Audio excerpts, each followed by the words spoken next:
welcoming everybody, ladies and gentlemen. We are very delighted to start a new series of online events called Skin Talk with the Tel Aviv ladies. The Tel Aviv ladies would be Dalia Danchu and myself, Ligia Farago. You may have seen one of our events before.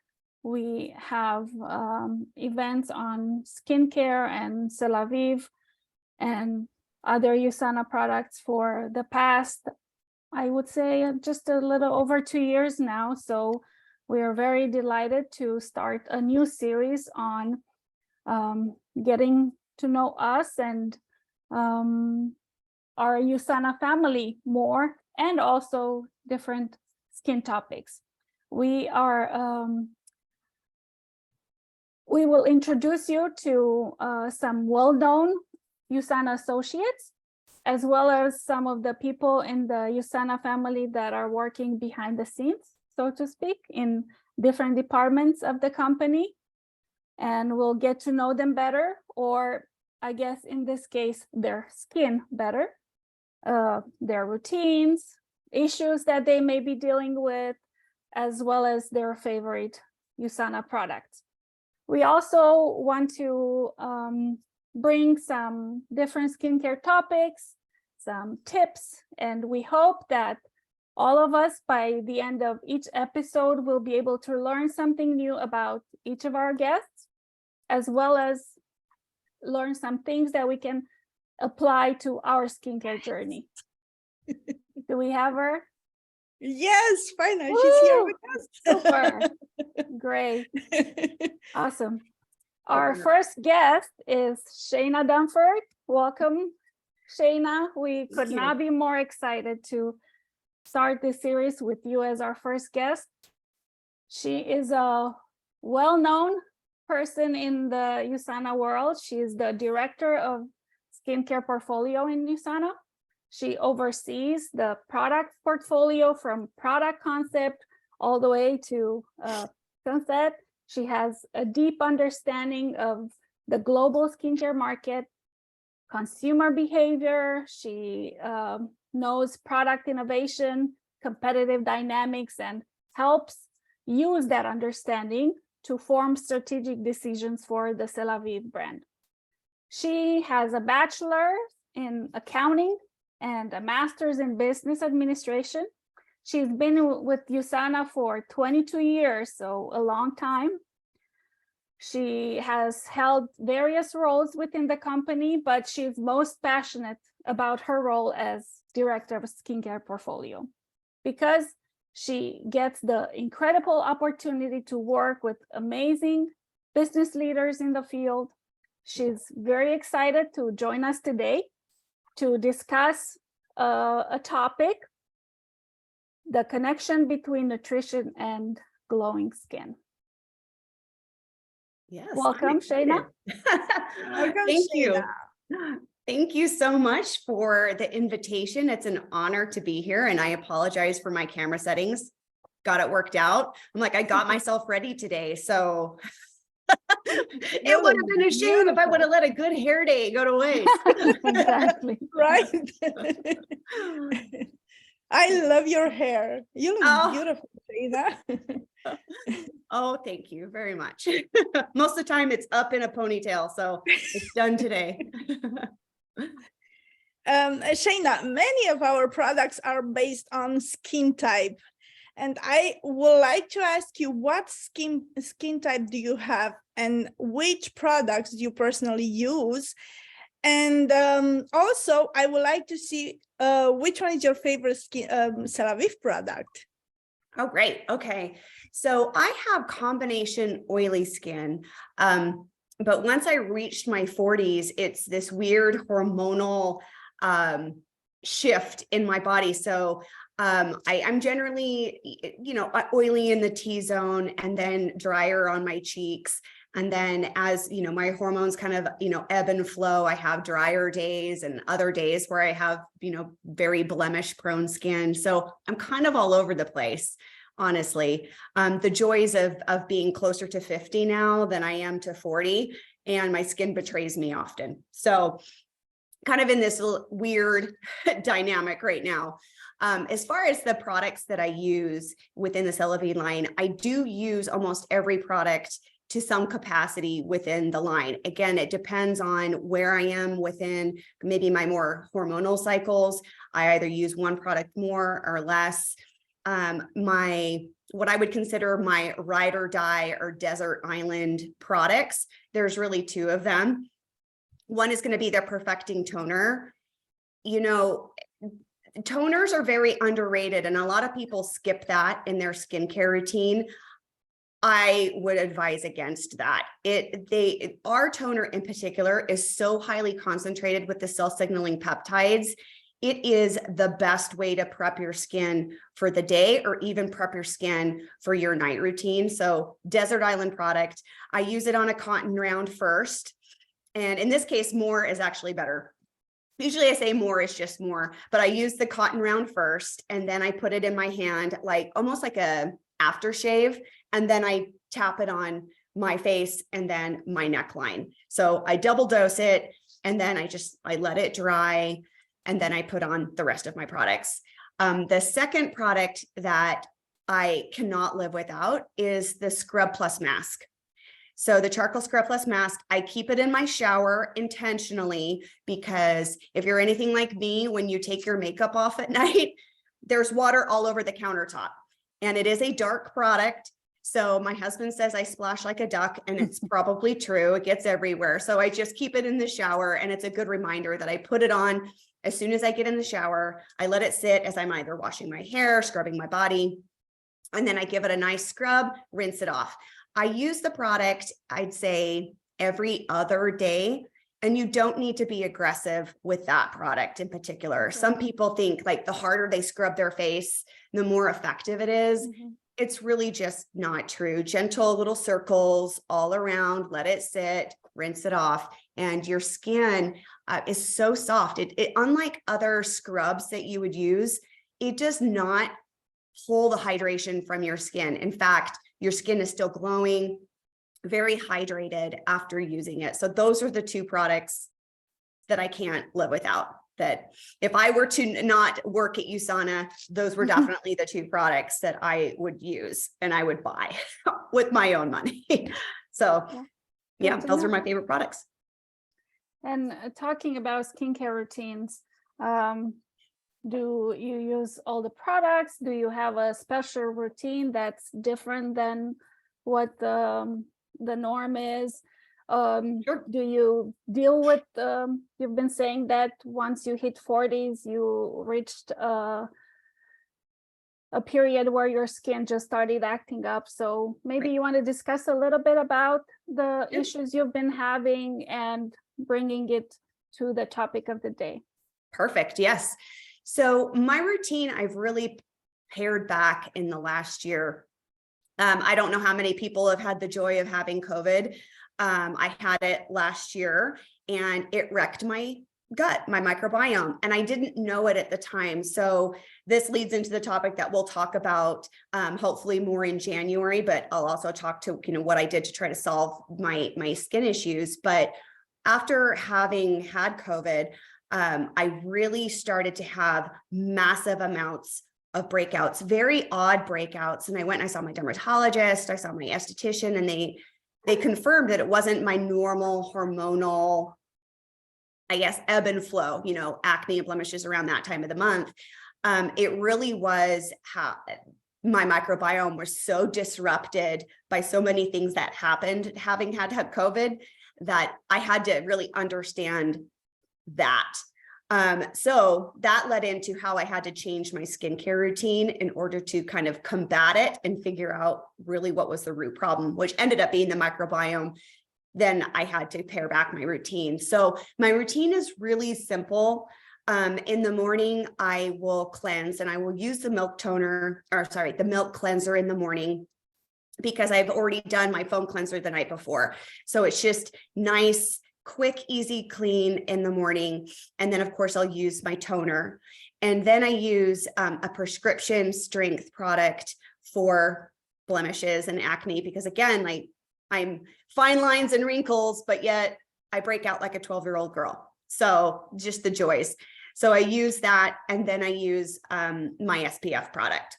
So I do toggle between the mineral protective cream, just depending on what my skin is doing, and the day lotion. So like I said, I'm typically combo, but it just really depends on how my skin is behaving. If I need something a little bit lighter, and I will go with the lotion. If I need just a little bit more moisture and something a little bit thicker, I'll go with the mineral protective cream. And then at night, I will use the foam cleanser, and then I'll tone. And then I will toggle between my Retin-A, which is a prescription, or I will use the vitalizing serum. And I usually go every other day with both of those products. And then I will use the night cream, because I do use Retin-A. I need a little bit thicker and more hydration at night, as opposed to the night gel, even though I'm combo oily. So there's that. And then as far as nutrition goes, leads into what we're talking about today. That's really where I learned a lot about what was happening with my skin and the importance of prebiotics in my food, in the foods that I consume. So sure, there are supplements out there. We've got great active nutrition that has prebiotics and postbiotics and probiotics in there, but I attacked it through foods. And so this is what we're going to be talking about today, is foods that really helped me cross that bridge and now have pretty much blemish-free skin. And it did take a while. It took about 6 months, but I wish I would have known this years ago, really the importance of prebiotics in your diet and just basically what you eat. That would have saved me a lot of heartburn. But would you like me to share my screen? And I can kind of go through the few foods that we would love to. Perfect. So let me just get this in presentation mode. Are you able to see that okay? Yeah. Excellent. So I thought this was like food for glow, like food for thought. You know, these are the 3 foods that I consume on a regular basis, if not daily in some capacity. And I really should start out by saying, I'm not a scientist. I'm not a doctor. I am just a person who has struggled through, read a lot of books, read a lot of blogs, talked to Ask the Scientist, leveraged the team that we have at USANA to try to figure out how to help myself, how to get that nice glow that I should be having in my 40s. So, you know, nothing I'm going to share with you today is really going to be groundbreaking. You're going to see it and go, oh my gosh, yeah, that makes sense, or I consume that. But again, if you incorporate these things, you might want to talk to your naturopath if you've got one, or a doctor. I'm not diagnosing or treating, so I just want to put all the disclaimers out there before I start. So the first one that was really a surprise to me once I started to kind of go down this journey was blueberries. Blueberries are just an amazing antioxidant superfruit. And again, not groundbreaking, but really what I learned was that they contained more fiber than I thought. And fiber was something that most people do find that they're missing from their diet. For me, I needed between 25 and about 35 grams of fiber a day. And so I was always looking for ways to incorporate more fiber in a more pleasant way, because, you know, drinking fiber drinks, that's really not pleasant long-term. And to me, that wasn't sustainable. So, you know, what fruits and vegetables and nuts, what's out there that I could consume? And blueberries were the ones that really rose to the top. So they have, in a 1 cup serving, they have 4 grams of fiber, which again is that helps with the gut microbiome, because that's a prebiotic. So I think of prebiotics as the fertilizer for your lawn. So if you don't fertilize your lawn won't grow.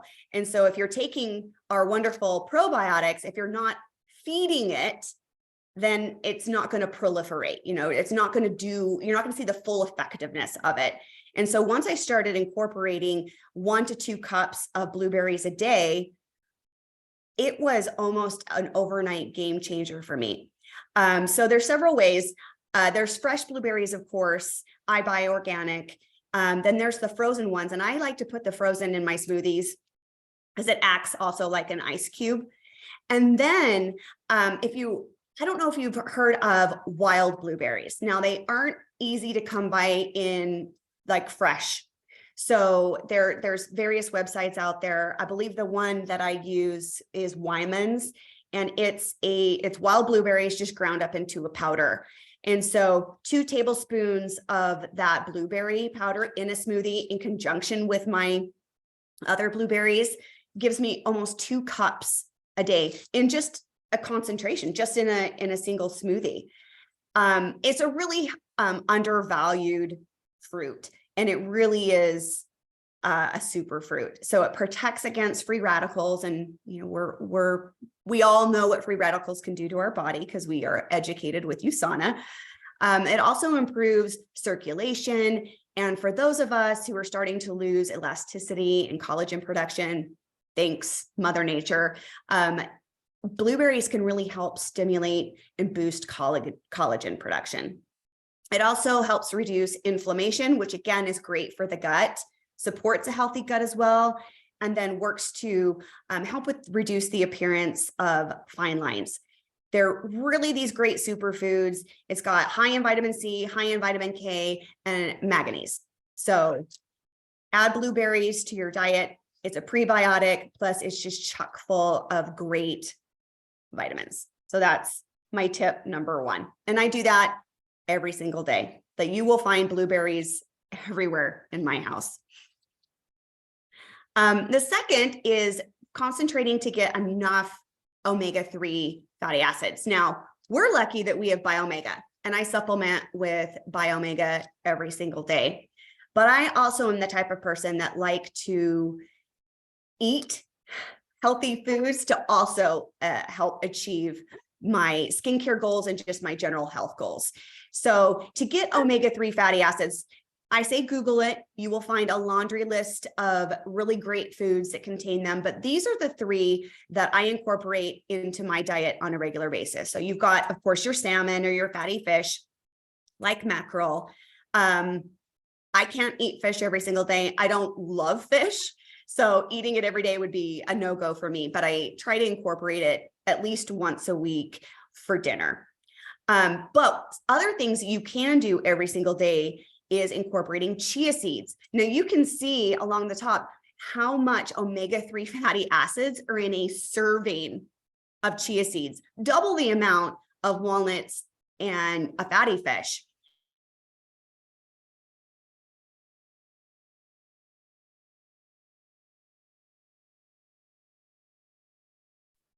I don't know her connect. We have problem Yeah, with it's connection. paused. She will be back for sure. Yeah, I had no idea chia seeds were double the fatty acid than the salmon. We love salmon, me and my kids. My husband, no, he hates fish. So I'm gonna give him some extra chia seeds. Let's see if we can see what's going on with her. I don't know. Maybe she's gonna come back. Okay.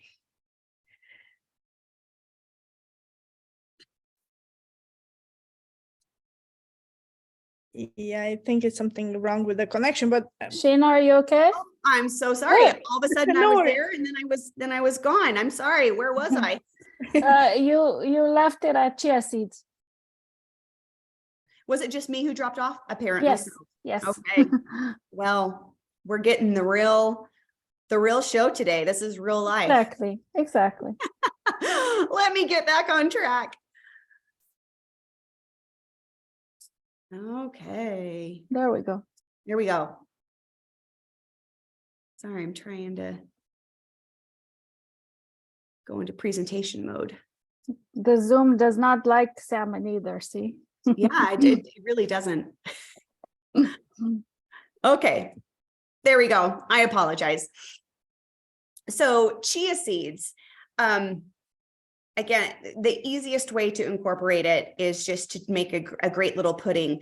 But I don't know if we have any endurance athletes out there, or somebody who runs marathons or does triathlons. I am that person. And years ago, when I was training for my very first half marathon, a friend of mine said, hey, what are you doing for hydration? And I was kind of complaining that I would be going on these long runs and I thought I was hydrating properly, but clearly I wasn't. I was suffering from dehydration. And he said, let me give you a trick, Shayna. Take a tablespoon of chia seeds, put it in your USANA blender bottle, 16, 24 ounces, and let it soak up all the water, and it kind of turns into a little bit thicker water. So if you've got texture issues, this probably would not be a great thing for you. But what you do is you drink that, 16 to 20 ounces with your chia seeds, and they turn into almost like a tapioca. You don't have to chew them. They don't get stuck in your throat. You just, drink it like you would a smoothie. But these little seeds soak up so much water and so much hydration that when they go into your belly, they act as little sponges, and they provide ongoing hydration when you're on your long runs or on your long bike rides. So endurance athletes actually incorporate this as an ongoing basis as they're training. So this is particularly needed during the summer months when you're outdoors and you're perspiring. Chia seeds, they're like these little amazing little sponges. So that was just a little tip. If you're an endurance athlete, know an endurance athlete, that's a great way to get hydration, prolonged hydration. So that's my shout out for the chia seed. And then last but not least, walnuts. We know that they're very nutrient dense. They've got fiber, which is another way to treat your gut with some love. It's a nice prebiotic, and it contains high amounts of copper and manganese and then vitamin E. So that's a great way to incorporate omega-3s if you don't like to eat fish every day, which again, I'm in that camp of not liking to eat fish every single day. Now, last but not least, ginger and turmeric. And I know that those are two different ingredients, so it would be like number 3 and 4, but I combine them together. Now, there are a lot of people who actually cook with these roots all the time, but more often than not, your recipe doesn't call for a lot of either one of those. And so from a meal perspective, you're probably not getting like the full benefits of both of those roots.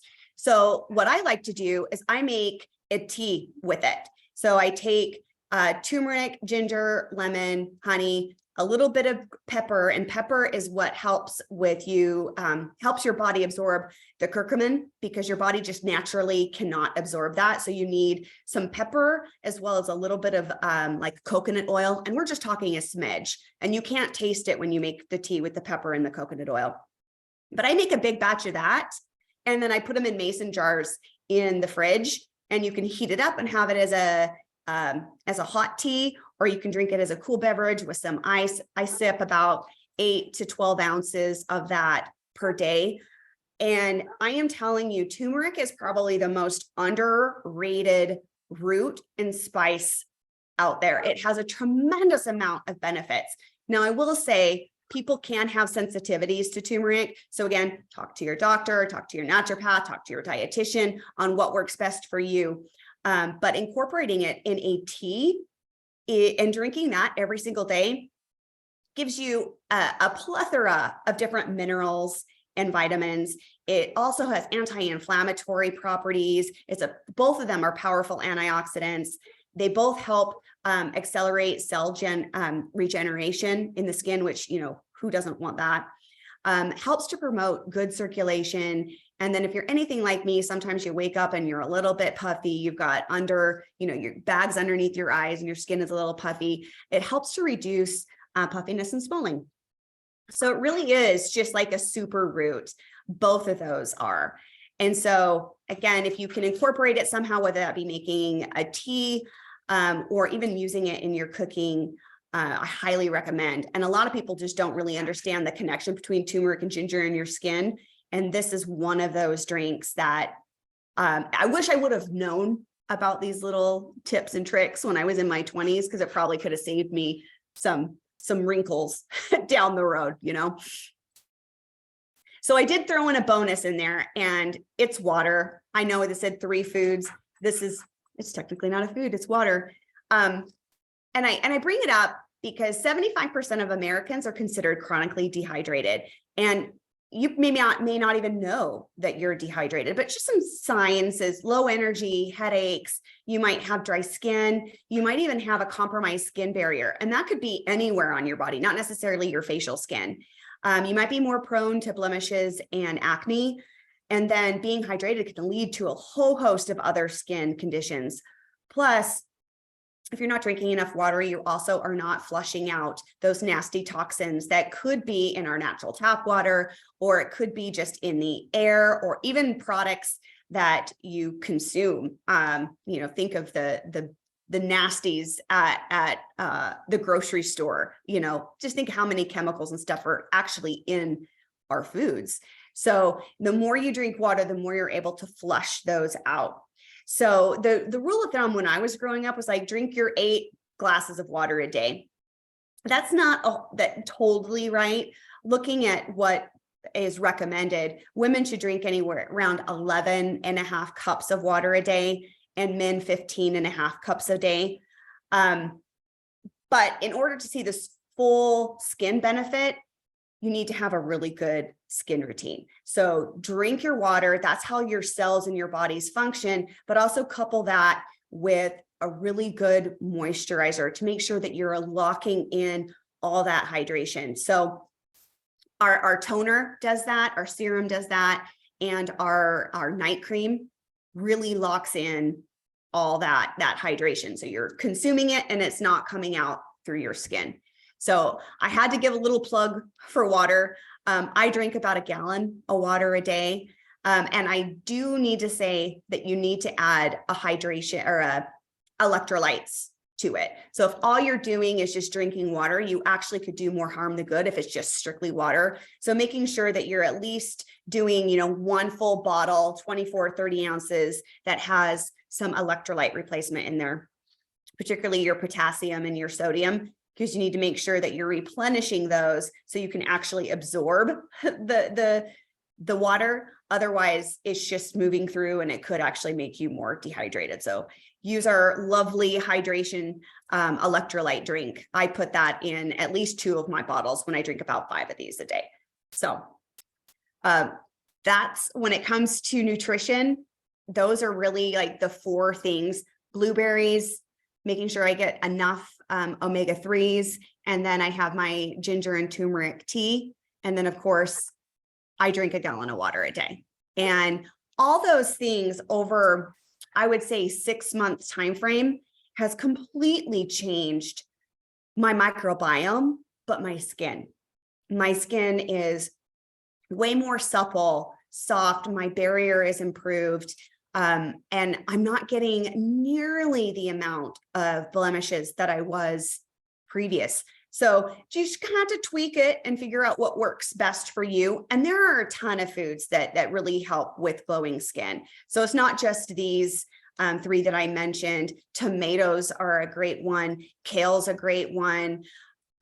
There's cucumbers. There's so many different fruits and vegetables, meats and nuts that really contribute to really great skin. So these are just the ones that I selected. With a simple Google search, you can certainly identify ones that are really great for you that you can easily incorporate into your diet. That's what I had to share. Thank you. Thank you so much, Shayna. Mm-hmm. Due to time running short, we will have to know more and more about the subject. So Shayna, Lydia, and myself, we decide to hold another webinar or another event in which we will discuss in the detail this subject, because it's such a big such a big and important subject, and we will have to know more. Just stay tuned, and we're gonna share with you the invite, time, date, everything.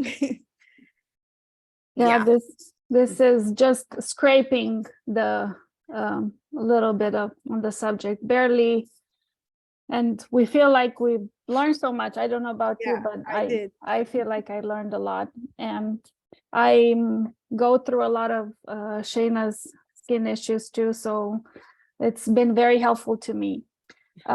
Before we close, could you share with us like a skin advice you would love to give to your younger self? Yes, really just the importance of nutrition and your skin. I think when you're younger, you're on the go, like going to college, having a young child, being newly married, you know, you could be budget constrained, as well as just not really understanding what refined sugars do to your body, what alcohol does to your body. Now, I'm not saying I don't partake in a glass of wine every once in a while, because I do, but everything really in moderation in my mind. But just really, if I would have known nutrition wise, what would be good for my microbiome, what my body, what causes inflammation, which then causes blemishes and acne, really could have saved me. You know, that hindsight's always 2020. So as you know, you grow older, you learn new things, you figure out what works and what doesn't work. So really just taking time to understand triggers and what causes inflammation in your body, that then comes out on your skin. So that, and again, the probiotics and prebiotics were a game changer for me. Wish I would have known that existed 20 years ago. Yeah, and when you put the right things in your body, it doesn't need to be covered up, right? With lots of makeup and stuff. So not that we're against that, but it glows from the inside out, right? Very true. Very true. Well, thank you so much. We had a great first episode. We apologize for all the little technical difficulties we had. Hope you'll stick around with us. We plan to have 2 episodes like these a month. One time it will be one of the USANA, I said behind the scenes people, and one guest will be among the associates. So stay tuned for the next one, where we hope to have one of our wonderful associates with us. And please leave a comment in the chat if you have any idea or subject you would like to talk, or do you like to know about it, or do you like us to cover in our future events.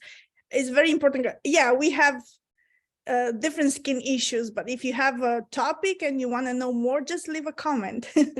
And we will love to share